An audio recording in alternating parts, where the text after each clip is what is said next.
Hello po mga kapraps, dito tayo ngayon sa bayan ng San Pablo City sa Laguna. Ipapakita ko lang to sa inyong isang property na for sale dito po sa Barangay San Lorenzo. Isa itong resort na ang sukat po nito ay nasa 1 hektarya at malapit lang po ito sa Palakpakin Lake. Ito po yung Barangay Road mga kapraps. Ang direksyon na ito ay papunta po sa Palakpakin Lake at pwede tayong dumaan dyan papunta sa National Highway. Meron na rin po ditong mga katabing mga bahay mga kapraps. Meron ng linya ng kuryente at meron na ding linya ng tubig. Dito naman po ay papunta pa po yan sa ibang barangay dito sa San Pablo. Yan, ito po yung gate mga kapraps ng resort. Tara, pasok po tayo.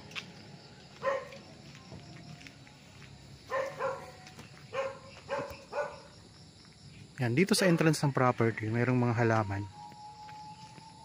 Gaganda ng mga halaman mga kapraps.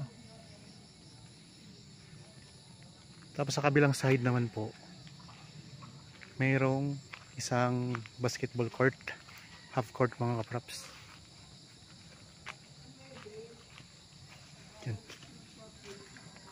Meron ditong maliit na bahay na tinitirhan ng caretaker. Dito mga kapraps, meron ding mga tanim na prutas. Ito kagaya nito, may puno ng mangga. Tapos mayroong rambutan, may guyabano. May mga puno ng santol.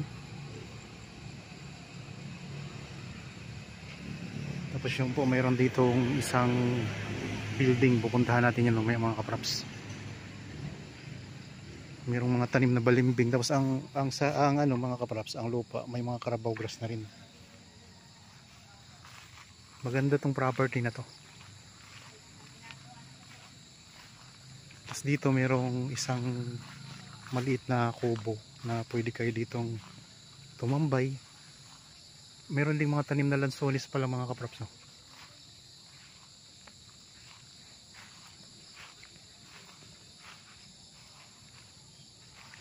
Hapon na po kaming pumunta dito kaya medyo madilim ng video natin.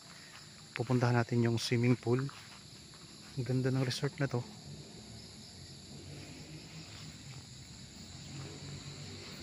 Yan, ito yung swimming pool mga kapraps. Sa kasalukuyan po itong ginagawa ngayon. Meron sila ditong meron silang shower room. Shower room po. Bali, ongoing po ang paggawa nito mga kapraps ng property o ng resort. Ito yung ginagawa nila, no? Okay. May ginagawang maliit na pavilion.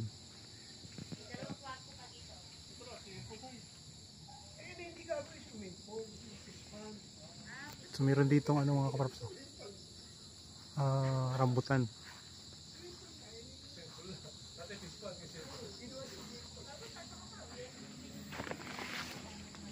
Ganda ng mga halaman dito. Yan mga halaman sa gilid ng ginawa nilang swimming pool. Marami siyang mga halaman mga kapraps. Mga tanim na mga prutas.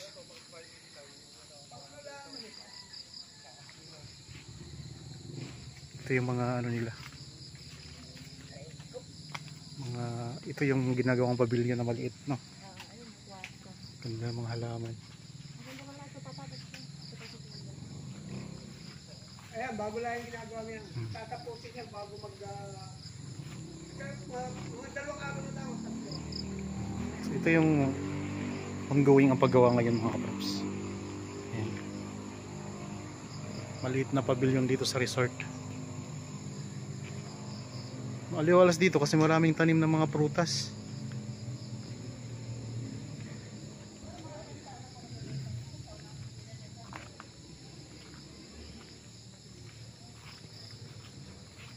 May mga maliliit na kubo din. Tapos dito mayroong dirty kitchen. Mayroong water pump. Ito yung dirty kitchen. Tapos may water pump dito mga kapraps. Tapos ang ganda mga kapraps kasi may mga solar na rin siya. Solar na rin palibot. Maganda namang halaman dito. Kung interested po kayo, pwede kayong kumontak sa amin. Meron tayong Viber, cellphone number, Facebook Messenger at saka WhatsApp. Dito, ganda ng mga halaman. May papaya pa mga kaprops. Tapos itong isang isang cottage dito. Tara, pasok tayo dito sa loob. Ito yung parang cottage na rin, no? Cottage na dito sa merong 2 bed. Tapos may CR din. Naka-aircon na rin, oh. Ay, naka-aircon na rin yan mga kaprops.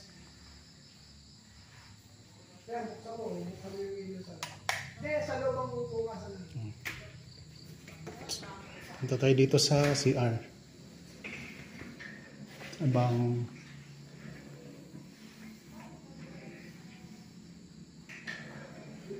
kumahanap. Hindi pala sa labas. So sa labas na ang bukasan. Ito ang switch.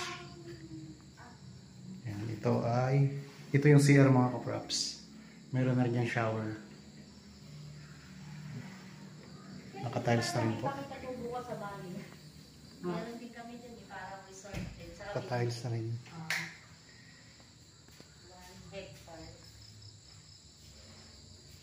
Yung kabila. Ang naman sa kabila sa Tagaytay, yung isang yan. Itong parang ang tawag dyan? May attic na maliit na kubo.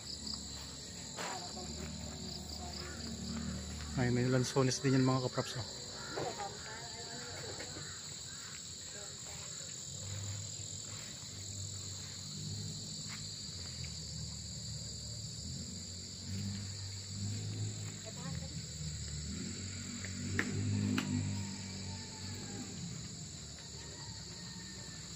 Yan.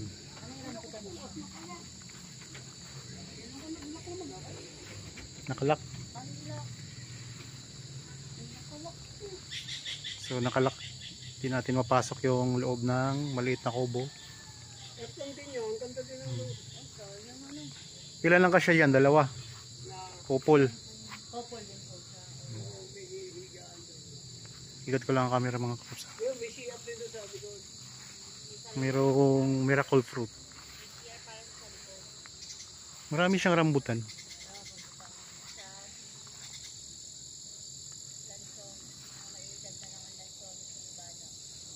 Yung malaking pwedeng videohan yan. So kung mapapansin nyo mga kaprops, madilim na. Hapon na kasi kami nakapunta dito at may pinuntahan din kami sa Cavite.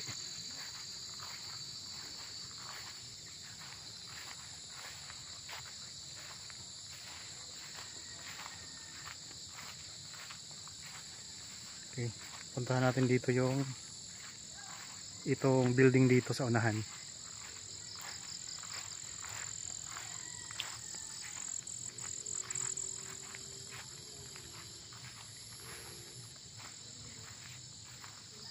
Yan mga kaprops ang pupuntahan natin. May mga solar na rin, ang daming solar. Ganda dito sa part na to.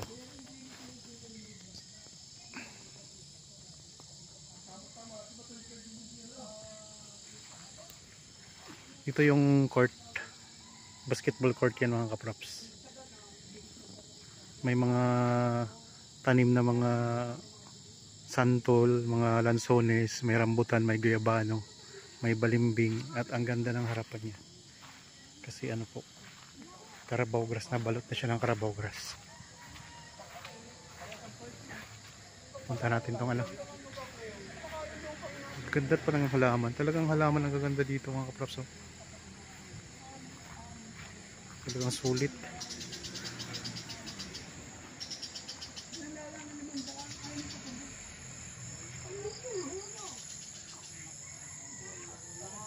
Pasok na ako dyan. Oh, pwede ka pumasok. kung tumas, taas muna. Sige, dito muna po sa baba. Pasok tayo dito mga kapraps. Yan si tata yung guide natin dito. Sabi ko na doon sa nag-aano din, nagbibigay. Hindi mo papalit ng bulaklak. Kaya ganun. Ito kasama po ito. Oo, kasama Yan, kasama tong mga gamit dito.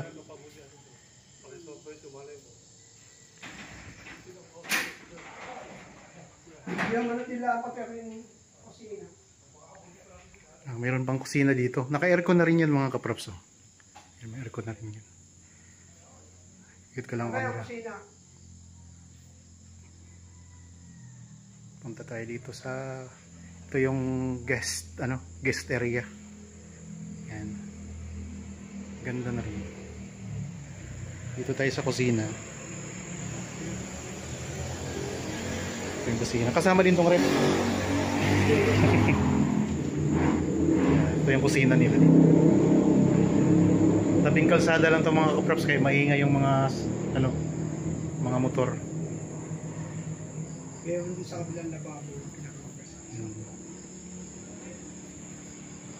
Ganda pati ng no? Ito. Screen. Natatanggal. Removable screen. Kaya lang hindi makulang.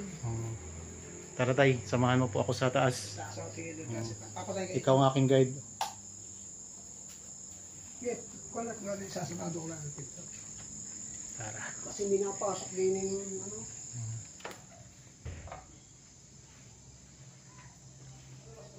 Ito parang may mga ilaw pa to, di ba? Ilalagay to diyan sa ikakalat to diyan. Ito. Ilalagay yan. May mga ilaw. Solar light ba to? Ay, solar nga Solar yan. Solar yan. Hindi na tayo dumaan.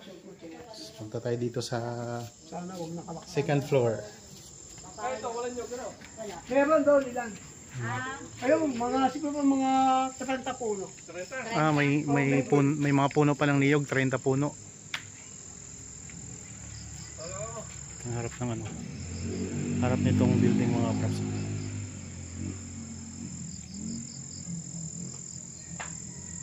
Ang lakas ng ulan dito kanina. Buti na. Pagdating po namin sa Kalawa, malakas po. Dito mayroon silang screen din. Nakabakod na screen. Ayan. Takay tayo second floor. Hagdanan ng mga kapraps. Nakatiles na rin po. Basa ako. Ayan, may halaman din dito maganda.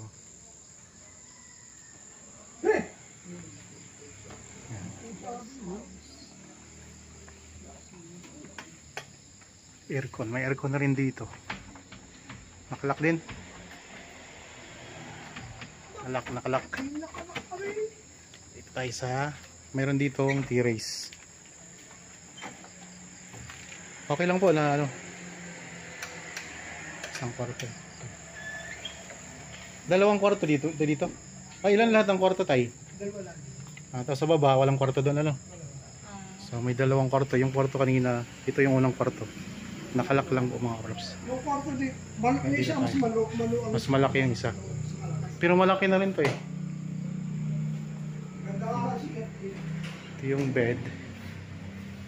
Tapos may aircon na rin yung mga kapraps. Ito yung kesame nila.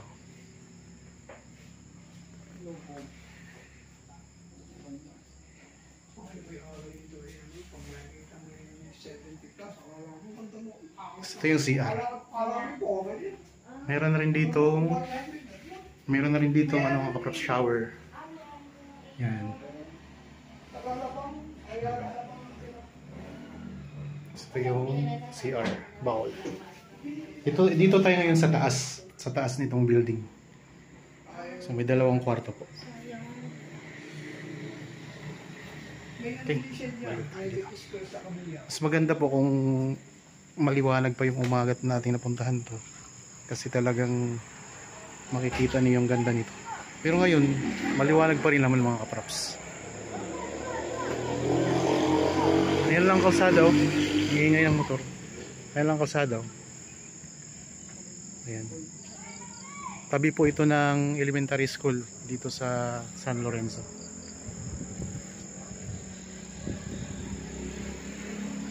Ganda ng halaman. May mga halaman siya na bawat sulok. Ito yung harapan. Ilang solar to tayo yung lahat na nakapalibot? Ilan yan? Isa, dalawa. Lilima yan. 5 solar na malalaki. Isa, dalawa, tatlo, apat. Lima nga. 5 solar. Magkakabit pa sana dun eh. Tinigil dun.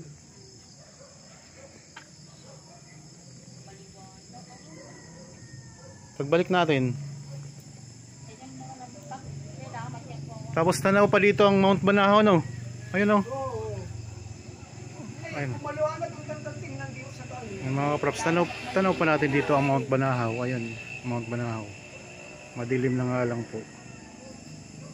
Pero kitang kita pa rin siya mga kaprops. Yung Mount Banahaw.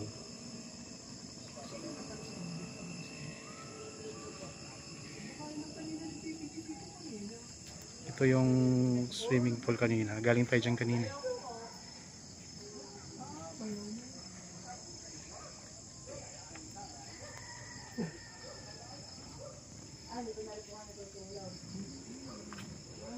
So, ulitin ko lang mga props, ito ay isang resort na matatagpuan natin dito sa bayan ng San Pablo City sa Laguna. Nasa 1 hektarya ang buong sukat nito. Yan, nandito tayo ngayon sa itaas ng building na nandito sa loob ng resort mga kaprops. Pwede rin itong i-convert, pwedeng gawing rest house eh. Ang ganda rin dito mga kaprops eh. So meron kang mountain view mga kaprops, yung Mount Banahaw ay tanaw natin dito mula sa property. So kaso nga lang po, di natin makikita ang buong ano eh, kasi medyo madilim na po mga kaprops oh. Ayun ang gate, yung pinanggalingan natin kanina. So, kasama na po ang mga aircon dito sa ano, loob ng building. Okay, balik na tayo sa baba.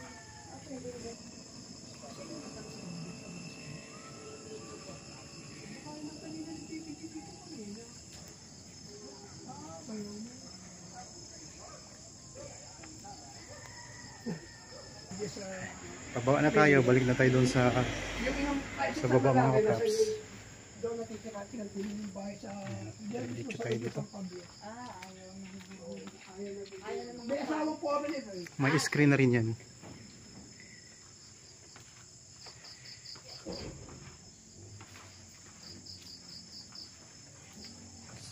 Sa assessment ko, ang ganda ng resort na to. Property na to.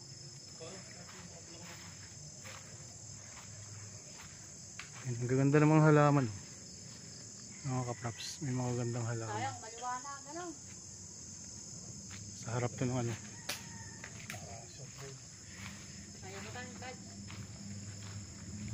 Dilim na talaga. Yan. Okay mga kaprops. Maraming salamat po sa inyong panonood. Para po sa mga bago pa lang sa aking channel at napadaan lang po dito sa aking channel, huwag niyo pong kalimutang mag-subscribe at pindutin na rin po ang notification bell para maging updated tayo sa mga bagong property na i-offer namin.